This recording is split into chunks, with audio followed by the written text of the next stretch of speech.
Η φορολογική συνείδηση είναι υπόθεση όλων μας. Μήπως πρέπει να το σκεφτούμε καλύτερα?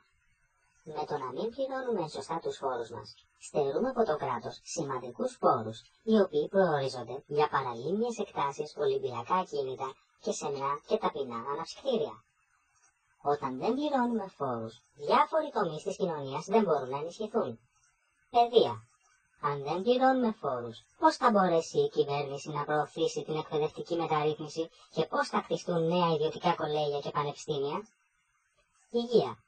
Αν δεν πληρώνουμε φόρους, πώς θα μπορέσουν να κτιστούν νέα δημόσια νοσοκομεία, τα οποία όμως είτε δεν θα λειτουργούν χωρίς προσωπικό, ή θα έχουν προσωπικό που όμως θα θέλει φακελάκι, δηλαδή επιπλέον φορολογία για να λειτουργήσει?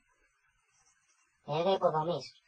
Χωρίς φόρους, το κράτος δεν μπορεί να υλοποιήσει έργα όπως είναι δρόμοι, αεροδρόμια και λιμάνια, τα οποία στη συνέχεια θα παραχωρήσει με συμπράξεις ιδιωτικού και δημοσίου τομέα σε ιδιώτες για να τους πληρώνουμε διόδια. Πώς θα κτιστούν λιμάνια για να παραχωρηθούν στους συμπαθείς Κινέζους για εκμετάλλευση?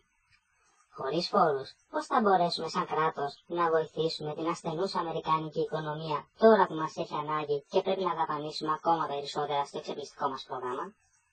Καιρός λοιπόν είναι να αποκτήσουμε όλη φορολογική συνείδηση. Να συνειδητοποιήσουμε επιτέλους πού πραγματικά πάνε οι φόροι μας και όχι που μας λένε ότι πάνε.